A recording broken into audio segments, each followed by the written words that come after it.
செய்தியாளர் ரமேஷ் இணைகிறார் டெல்லியிலிருந்து. ரமேஷ், எந்தெந்த பொருட்களுக்கு ஜிஎஸ்டி வரி எவ்வளவிலிருந்து தற்பொழுது எவ்வளவாக குறைக்கப்பட்டிருக்கிறது? வணக்கம். பிரதமர் அண்மையில் அறிவித்தது போல நாட்டு மக்களுக்கான தீபாவளி பரிசு அறிவிக்கப்பட்டிருக்கிறது. இன்று காலை நடைபெற்ற 56வது ஜிஎஸ்டி கவுன்சில் கூட்டத்தில் 4 வகையான வரி விகிதங்களுக்கு பதிலாக அதை 2ஆக குறைத்து மற்ற 2 வரி விகிதங்களை நீக்க ஒப்புதல் வழங்கப்பட்டிருக்கிறது. அதாவது தற்போது 5, 12, 18, 28 என 4 வகையான வரி விகிதங்கள் விதிக்கப்பட்டு வரும் நிலையில் நடைமுறையில் இருக்கின்ற 12 மற்றும் 28% வரி விகிதங்களை நீக்க ஜிஎஸ்டி கவுன்சில் ஒப்புதல் வழங்கி இருக்கிறது. இனி 12 மற்றும் 18 5 மற்றும் 18 என 2 வகையான வரி விகிதங்கள் மட்டுமே நடைமுறையில் இருக்கும். இது தொடர்பான மத்திய அரசின் பரிந்துரைக்கு ஜிஎஸ்டி கவுன்சில் ஏகமனதாக ஒப்புதல் வழங்கி இருக்கிறது என்பது குறிப்பிடத்தக்கது. இன்று காலை 11 மணிக்கு துவங்கிய இந்த கூட்டம் சுமார் 10 மணி நேரம் விரிவான காரசாரமான விவாதம் நடைபெற்றது.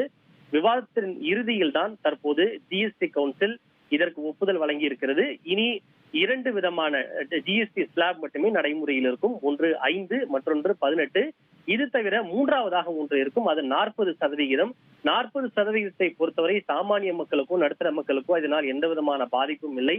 அதாவது புகையிலை, அதே சிகரெட், அதிநவீன சொகுசு கார்கள் உள்ளிட்ட ஆடம்பரமான பொருட்கள் மட்டும்தான் இந்த 40% வரி விதித்திற்குள் வரும் என்பதால் அது சாமானிய மக்களையோ நடுத்தர மக்களையோ அதிகம் பாதிக்காது என்பது குறிப்பிடத்தக்கது. செப்டம்பர் 22ஆம் தேதி முதல் இந்த அடுத்த தலைமுறை ஜிஎஸ்டி வரி சீர்திருத்தம் என்று சொல்லப்படுகின்ற ஜிஎஸ்டி 2.0 நடைமுறைக்கு வரும். அதாவது நவராத்திரி பண்டிகைக்குள்ளாக இதனை நடைமுறைக்கு கொண்டு வர திட்டமிடப்பட்டிருக்கிறது.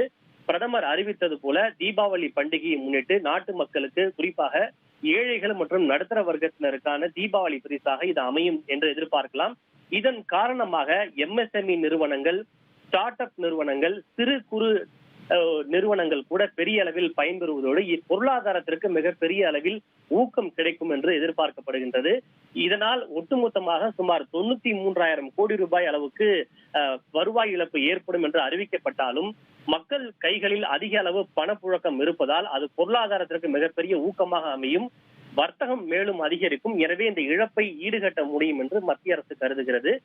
அந்த வகையில் இந்த முடிவு என்பது மிக வரலாற்று சிறப்புமிக்க முடிவாக பார்க்கப்படுகின்றது.